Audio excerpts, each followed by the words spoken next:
Hi, family. My name is Marvin. I'm definitely a compulsive overeater. I weigh and measure 3 meals off the gray sheet. I turn it over to my sponsor and abstinent. My higher power is the most important thing in life. I want to thank all the trusted servants that make it possible for me to really celebrate my anniversary at this meeting. Because when it was in person, it was in New York. It was in Manhasset in the Quaker Church. And I just want to share that, like Phyllis said, oh, you want to come in here? Yeah, I said, oh, well, this is what I did, and I'm going to keep, sharing my anniversary here. I don't attend this meeting on the regular basis, but I did when it was in person. 1992, St. Patrick's Day. I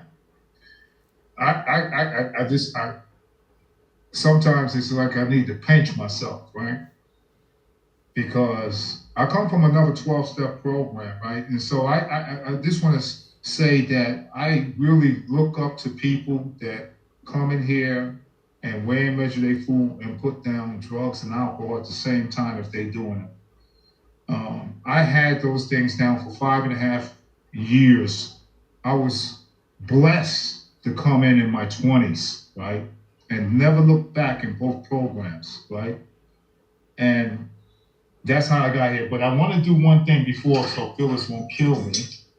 I have a I have a scale here. I want to show you my scale because you know what it is. I follow direction. Here's my tablespoon, okay? And it's the most spiritual thing I do 3 times a day. One thing I have found in this process, I have to have some type of structure, right? Now, I'm gonna tell you, I didn't realize, and I said, like the other 12-step program helped me get here. And I said, let me give it 90 days, or else my misery could be refunded, right? And after 90 days, I said, let me get 4 months, let's get 5 months, let's get a year. And in the other 12-step program, back then was other things like HIV, AIDS. It was 2 separate things. I was educated on it because I went to school for it for a little while, so I knew it was separate. And a lot of my associates and friends was dying. And so when they seen I lost like 100, and I come from big numbers, when they saw I lost like 100 something pounds, they started asking me questions about, do I have, the blinky? That's what we would call it in that program. And I said, no, I don't. And at that point, I knew I had to build a foundation here. And at that particular time, it was not GSA. We was basically doing Renegade, but we was part of Obies and this is one of the food plans that was there. And we was, there's a lot of people in New York that was using it. My first meeting was at Yahoo's on a Tuesday. And it was a good meeting. And then on Friday, they had a Friday meeting where we would all, go out to eat and to practice how to weigh and measure my food. So I'm kind of spoiled. I have learned how to weigh and measure my food in restaurants because New York people like to go out to eat. So that was a blessing, in itself, right? And I have a lot of people that know me for a lot of years, doing this and doing service, and service is so important. Eating in between does not make sense to me because it's not going to change nothing. This is a we program. So we do this together. I cannot take this food plan. That's why we should, like we don't give you a gray sheet when you come in, right? You have to have a sponsor. So as soon as you come in, sponsor, you call on your food and get a gray sheet. We know some people run with it. But majority of the time, people do it the way it's, the way it's supposed to be done. It's a very, very simple program for people like me that like to complicate things. After a year of abstinence, I started to look around. I want literature, to read up on myself, because I am a compulsive overeater that includes bulimic and anorexia, whatever one I want to break out in. I'm one of those people. But, fast food restaurants and stuff like that is an easier way to go. And at this particular time, I was probably 350 pounds. I couldn't recognize myself no more on the reflection of the glass. When I sat in the subway, I sat into 2 seats. When I walk up the steps, I'm talking about my 20s, I couldn't basically breathe. And I said, something's wrong here, and I was in denial about it a long time. But that year, that miracle year, where each moment, each day is a miracle, but that miracle year, I started to get my memory back of going back and forth as a child to the refrigerator and just eating abundance of food, right? And I said, oh, wow, I am a compulsive overeater. And it was my first love. I just used other things to basically get here 33 years ago. And I realized that, this solution right here works for me. So I said, I might as well stay here. But if you're here for the first time, or you here for the 100th time, guess what? You're the most important person in this meeting right now on the Zoom platform. This instrument to carry the message is the most important thing in the meetings. And we have 3 ways we could do it now. On the phone bridge, we have the Zoom, and we have in-person meetings. It's a blessing, and then I wonder if it, it's a blessing for us, where I thought that what I'm gonna do now, when we had the COVID era, when I came out of my house, New York was the worst in the world. You gotta understand something. And at that particular time, I ruptured my knee. I couldn't drive, I couldn't do anything, right? And it was like, hello, who's there? And I'm waiting to measure my food, and I find a way. People were so scared. I have my sons drive me, go get my food, and stuff like that. And I'm saying, this is what's life gonna be? They said, oh no, they're doing it on the Zoom. So, I wasn't really comfortable with it, just like I was not comfortable with the phone bridge, because I'm like an in-person type of person. I want to talk to you, people person. And so I had to make an adjustment. I couldn't even really speak. I was scared to death, because my whole life is based on running around on fear. And, but you'll help me get faith. You know what I'm saying? I can't do none of this alone. So it's very important that I call my food on, and I sponsor every day, right? Because I can take the Grey plan, and it doesn't say that. I don't even have to do it a certain amount of time. I don't need to turn my food over to you, right? And I know people was doing it that way, so that's what I did. I followed directions. And it saved my life to help save other people's lives. And have done some service and still doing service to help save people. I'm just a tool.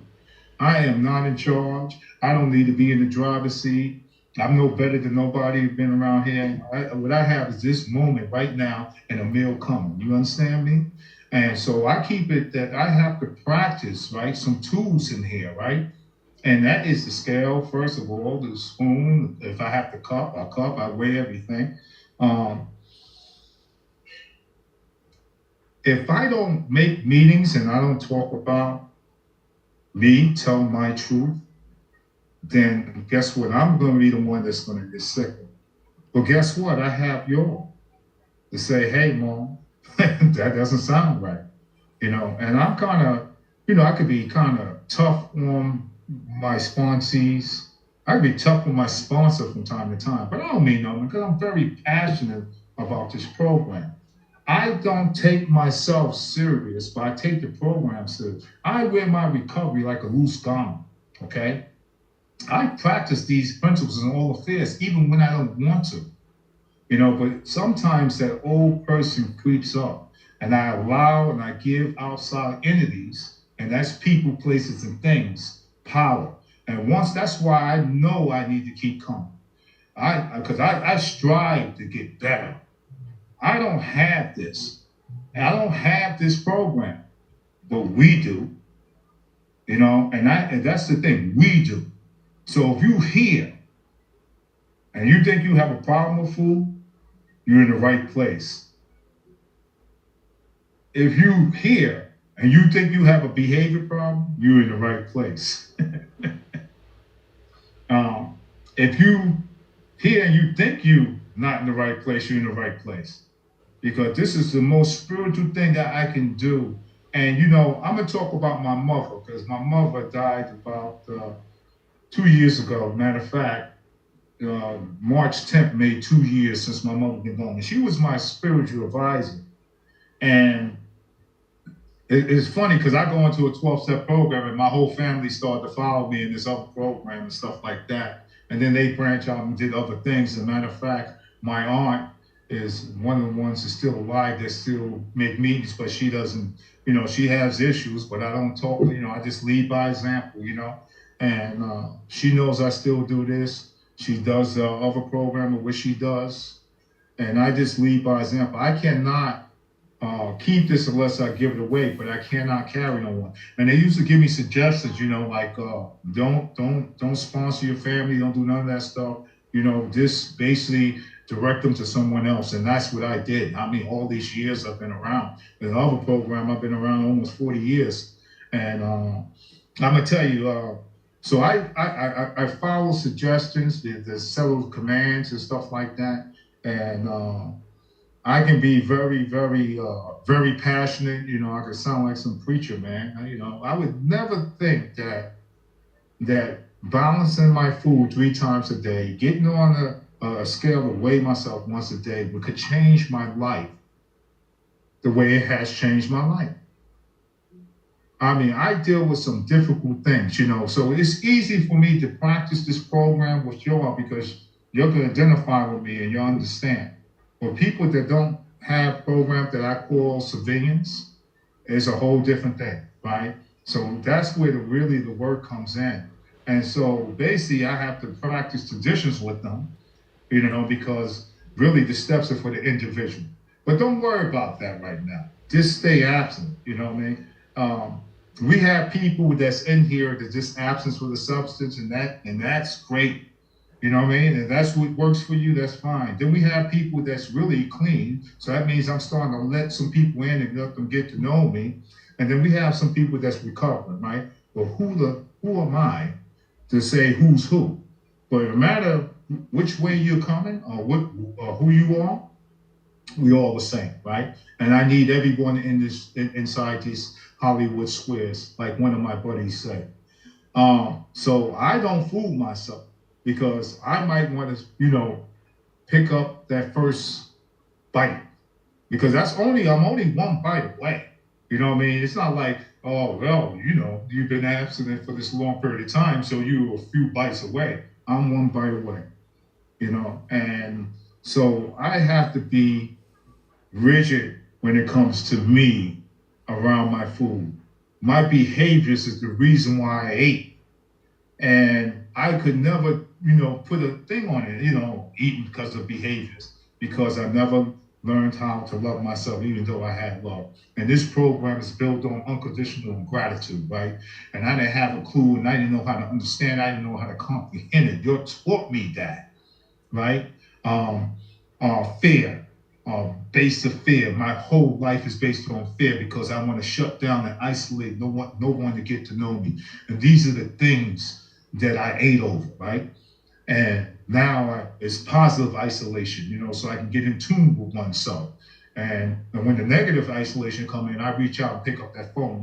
We say make 3 phone calls a day. Sometimes I'm making more than 3 phone calls a day. I'm just talking to people and allowing them to let them in, I might not get along with everybody, but I love everybody because I love myself today. And it was not possible for me to love anything, and that's my journey. And I'm not saying everyone that's here have to go through mine. This is my journey. This is my truth. I had to do some things at my job where I work at. I can tell you every storm in 33 years in New York that I weighed and measured my food. And if I had to stack up 3, 4 meals, 6 meals, 9 meals, that's what I did, right? I seen tornadoes. I've never seen tornadoes when I was a kid. I'm starting to see them when I'm an adult and I'm weighing and measuring my food. I remember one time I was in Terrytown, New York, and I see it coming, and it was this what we call this tool house, and I got scared to death, and I went inside this tool house, and when I came, and I was able to get in there and be safe. When I came out, it was trees all over the place. And I said to myself, it's something greater than myself. It took me, and I live in Peekskill, it takes 20 minutes to get there. Marvelous, Marvin, that was 10. That's 10? Okay, thank you. And it took me 3 hours to get home. I said, there must be a reason why I'm still here. I was in Riverdale in the Bronx. I could see this tornado whipping. And I don't share about these things. It is whooping. And I said, oh my God, this is what they talk about. This is what happens on the West Side, Midwest and stuff like that. And I'm looking, I'm saying, drive the vehicle. I'm in a company building. Drive the vehicle, drive this vehicle. Duck this vehicle in there. So it was this Jewish school. And I said, duck it in there. Man, trees everywhere, electricity everywhere. And all of a sudden, it stopped. But destruction in the Bronx was everywhere. Trees was everywhere. I said, it's a higher power. When I lost a couple of my children, when I lost Marvin Allen III, I did not eat in between. I can give you some things that, there was no reason, there's no excuse for me to eat. I had to experience some things, and then I had some joy too, because, you can do weighing and measuring and stuff. You can go on trips, you could fly. I was doing that before I was weighing and measuring, but I was going on trips, I don't really like water. I don't swim. And they said, well, you want to go on a cruise? I said, a cruise? I don't like water. And you're out there and you can see this, you don't see nothing but water, right? And I went there, I bought a manual scale. I had my digital scale when they settled down, because I asked questions, And next thing I know, I went on about 7 or 8 cruises and I loved it. And it was easy for me to weigh and measure my food. And I have traveled, I have put food, and I still do today, in my suitcase, freeze it up. And I might be going to someplace in another state. But I said, no, I don't want to be, I just want to make sure that I have some food with me. And when I'm on the plane, I pack a couple meals or one meal, right? And I try to have my scale. I'm going to tell you, I went to Miami, right? And for the first time, I said, I don't want to carry nothing, right? And my scales, both of them, was in my luggage, and the plane was delayed. Now, I'm a compulsive overeater. I'm shook. I'm in the airport. And I'm saying, I hope they get this plane up in the air. I don't care what time I get there and stuff like that. And it worked out for me. And I said, you know what? That was an experience that I experienced this year in February. I said, I will never put myself through that again. I don't care what's going on. If I have to put the scale in my pocket, that's what's going to happen. If I have to put a cup in my pocket, whatever I have to do, I would not do that. For someone I had a bright idea. I should not be thinking, you know what I mean? And and for me, that was a reaction. I didn't respond. I didn't think it through. That something can happen, and I won't have a food scale. Because at one time in the airport, share this stuff, is that the plane was delayed and I was able to go to different spots. And in the airport, they got all kinds of funny food. But guess what? I was able to get a meal. So no matter what's going on, I'm able to get a meal. If something is going on, I call my sponsor.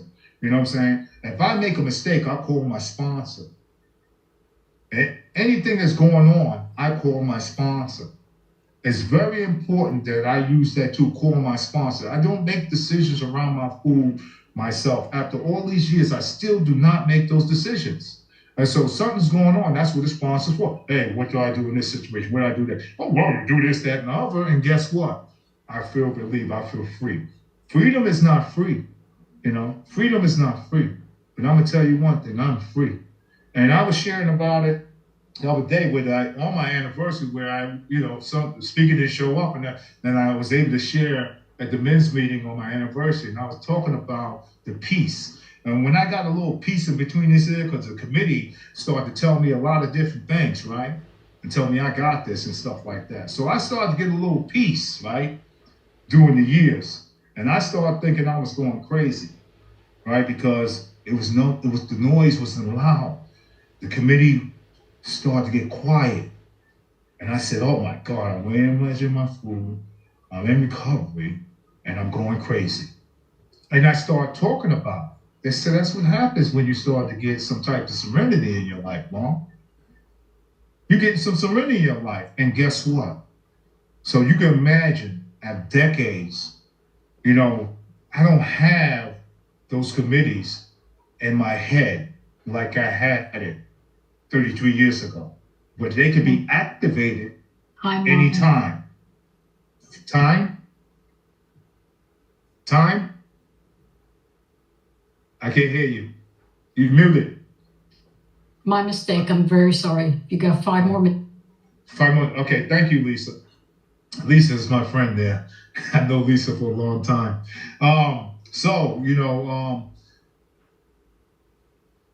The peace that I have, you cannot pay. I am mentally, emotionally, spiritually a millionaire with this program.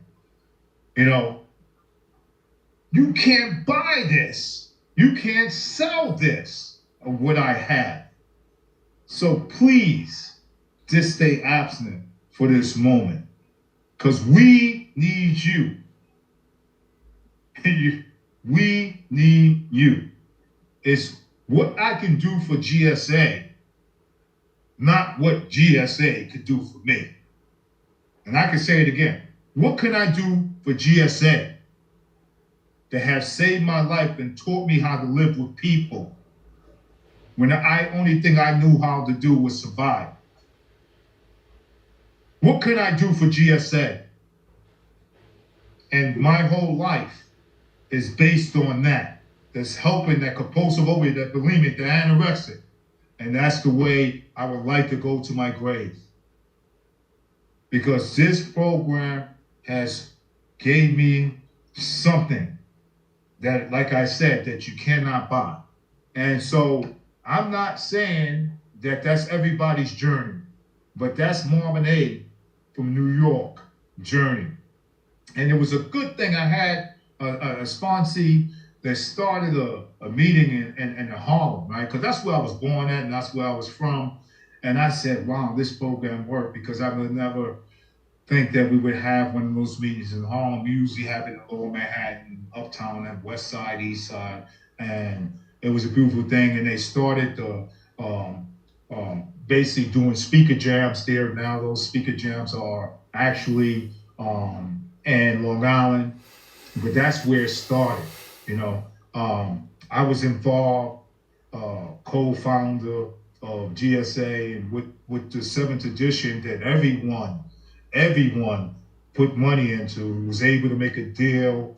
I had lawyers that did pro bono work for me and was able to purchase the Grey Plan so they can leave me alone, because I got threatened to be sued twice and I didn't budge. And that's how important it was to me.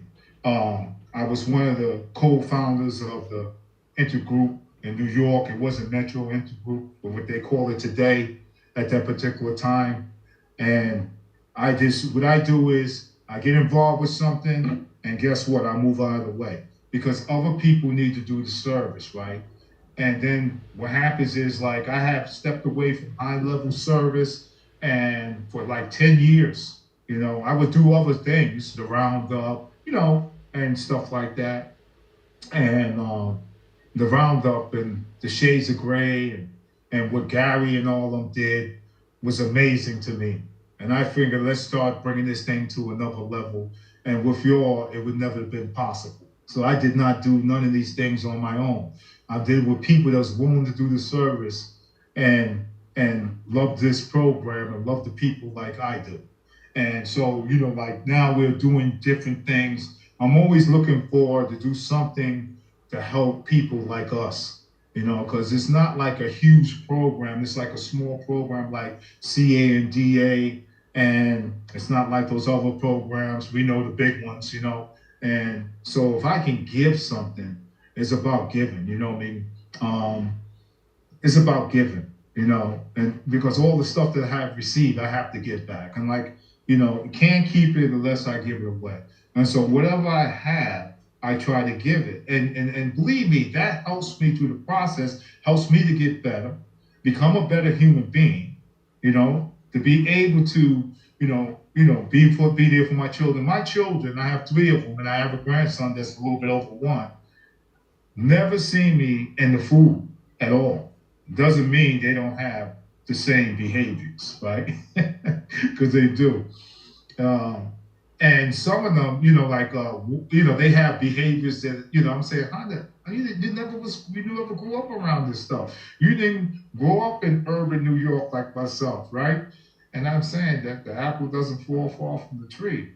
This is a family disease. This is a disease that tells me I don't have a disease, that I'm all right. And it will say, well, I don't even know if there's really a such thing as normal human being, because I know that I ain't nowhere near normal, and, I know I have emotionally and spiritually and all these other things. I am handicapped, because if I wasn't, then I wouldn't need you and I wouldn't be here sharing with 33 years and 2 days. That's for sure, and so I keep those things up front, and I really do. It's time, Marvin. I'm tired of listening to myself. Thank you, group, for allowing me to share in my group. And there's one thing that I found out at this group here. It was a Quaker woman that was carrying the message, and I need to say this. And I was in Manhasset, and I was in this Quaker church, right? And I said, what is my purpose of who I'm in? And I said, I could have been a great architect because I had ability to draw from eyesight, and my mathematics was very high. I found out what I am. I'm an architect for human beings. Thank you for letting me share.